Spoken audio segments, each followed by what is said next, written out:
And authorities in Washington, D.C. are searching for the gunman who shot and killed a Lyft driver earlier this week. Officers say 31-year-old Nasrat Ahmad Yar died after they found him inside of his car with gunshot wounds on Monday.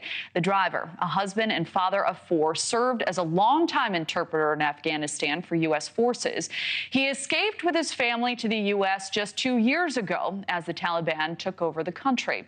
The surveillance video appears to show 4 suspects running away from the scene after the shooting. And now police are asking anyone who knows anything to come forward. Some of those speaking out knew Ahmad Yar personally and say they are devastated by his death. One of them is retired Lieutenant Colonel Matthew Butler. He worked closely with the interpreter in Afghanistan and helped him start the process to come to the United States. Earlier, we spoke with him about his loss. I met Nasrat in 2009 and subsequently in 2010 on my 3rd and 4th deployments. And so he was my primary interpreter for both of those deployments. I was pleasantly surprised to find him when I returned in 2010.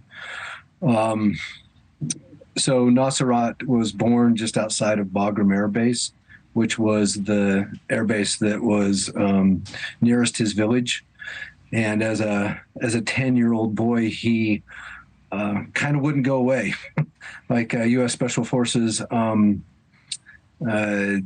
he kept hanging around us. And so we essentially just began to pay him and give him tasks like sweeping and raking rocks and things like that. And eventually he taught himself English and was elevated to the role of interpreter.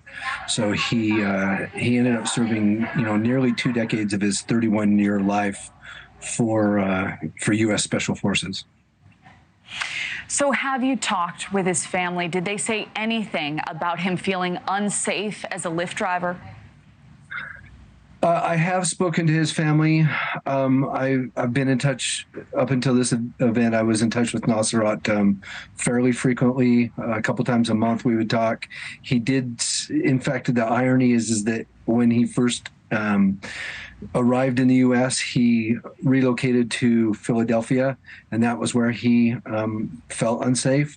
So he got ingrained into the local Afghan community in D.C., and was offered a job of driving a tow truck. And so they moved from Philadelphia to Washington, D.C., where he was driving a truck in the day and Lyft at night.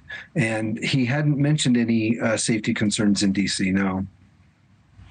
So you were instrumental in getting him out of Afghanistan. Can you tell us a little bit more about that? Yeah, he reached out to me in 2020 and asked for my help in the immigration process.